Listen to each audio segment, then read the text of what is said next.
After a long, hot day in the trees, Sammy drifted into sleep with a silver coin and Rico's feather tucked safely under his pillow. The familiar jungle sounds faded, replaced by a gentle hum of activity. In his dream, he woke on a cobbled street in a bustling city, where a tall, magnificent iron tower touched the clouds. "Welcome to Paris," sang a cheerful cat, wearing a tiny red scarf. Sammy stared wide-eyed at the Eiffel Tower. He had heard stories of buildings that touched the sky, but this was more incredible than he had ever imagined. It twinkled with 1,000 tiny lights, sparkling every hour after sunset.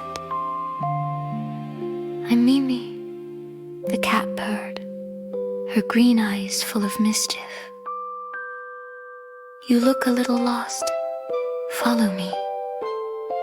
For the first time in his life, Sammy could walk with ease. His legs felt strong and light. He followed Mimi across beautiful bridges arching over the river Seine, watching boats glide peacefully on the water. They wandered through a garden filled with rows of colorful flowers and little pond boats pushed by laughing children. "This is the Luxembourg Gardens," Mimi explained, her tail held high. They passed a bakery where the air was filled with the warm, sweet smell of buttery croissants. In France, croissants are often eaten for breakfast, and the baker, a kind man with a fluffy white hat, handed Sammy a warm one. He took a bite. It was flaky, light, and delicious. Farther down the street, a vendor spread a thin layer of batter on a hot, round plate, expertly flipping a golden crepe.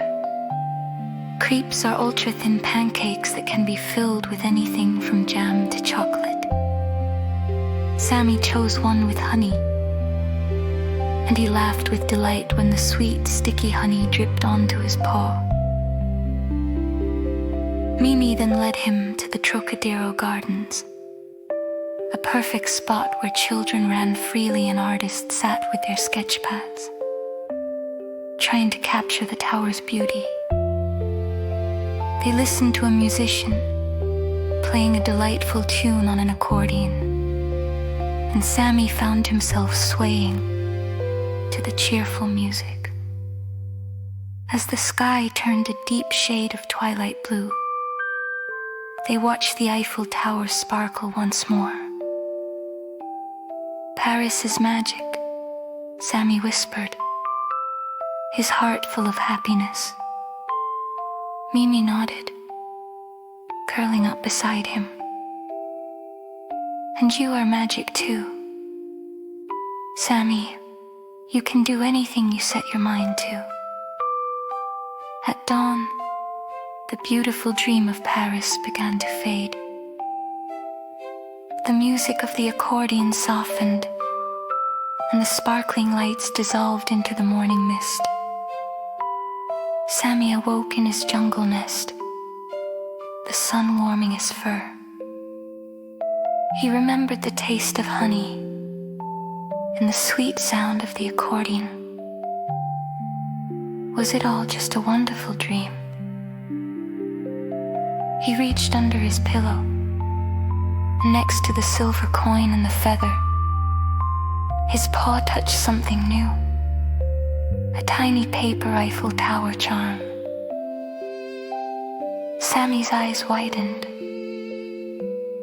He held the little charm, a perfect reminder of his magical night, feeling more hopeful than ever.